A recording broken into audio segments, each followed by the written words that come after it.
பெண்களுக்கு வந்து பார்த்தீங்க அப்படின்னா இர்ரெகுலர் பீரியட்ஸை வந்து ரெகுலேட் பண்ணி கொடுத்துரும். ரெகுலர் பீரியட்ஸாக தான் இருக்குது, ஃபர்டிலிட்டி இஷ்யூஸ் வந்து இருக்குது, என்ன காரணம்னே தெரியல, ஆனால் வந்து ப்ரெக்னென்சி வந்து கிளிக் ஆக மாட்டேங்குது அப்படின்னு சொல்கிறவங்க வந்து பிளைண்ட் இன்ஃபர்டிலிட்டின்னு சொல்லுவாங்க. ஹார்மோனல் இம்பேலன்ஸ்டனால ப்ரெக்னென்ட் ஆக முடியாது. ஸோ இந்த மாதிரியான பிரச்சனைகள் இருக்கும், அதை வந்து ரெடியூஸ் பண்ணி கொடுக்கும்.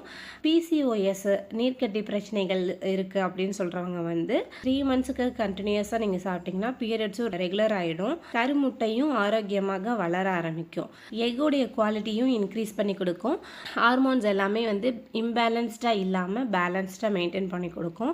பிசிஓஎஸ் பிரச்சனைகள் இருக்கிறவங்க, தைராய்டு பிரச்சனைகள் இருக்கிறவங்கலாம் இந்த மாதிரி வந்து சாப்பிட்டுட்டு வரலாம். ஆளி விதையில் வந்து ஒமேகா 3 ஃபேட்டி ஆசிட்ஸ் வந்து இருக்குது, கருமுட்டை பைக்கும் நல்லது, கருமுட்டையும் நல்லபடியாக வளர்ந்து வெடிக்கிறதுக்கு இந்த ஒமேகா 3 ஃபேட்டி ஆசிட்ஸ் வந்து ரொம்ப ஹெல்ப் பண்ணும். இர்ரெகுலர் பீரியட்ஸாக இருக்கிறவங்களுக்கு வந்து ரெகுலேட் பண்ணி கொடுத்துரும், ஹார்மோன் இம்பேலன்ஸ்டை வந்து பேலன்ஸ்டாக மெயின்டைன் பண்ணி கொடுக்கும், இன்சுலின் ரெசிஸ்டன்ஸை வந்து சரி செய்கிறதுக்கு ரெடியூஸ் பண்ணுறதுக்கு சீட்ஸ் வந்து ஹெல்ப் பண்ணும். நெக்ஸ்ட் வந்து பார்த்தீங்கன்னா வெயிட் நீர்க்கட்டி பிரச்சனைகள் இருந்துச்சுனாவே வெயிட் வந்து அன்கண்ட்ரோலாக இருக்கும், வெயிட் லாஸ் ஆகிறதுக்கும் இந்த பவுடர் வந்து ஹெல்ப் பண்ணி கொடுக்கும்.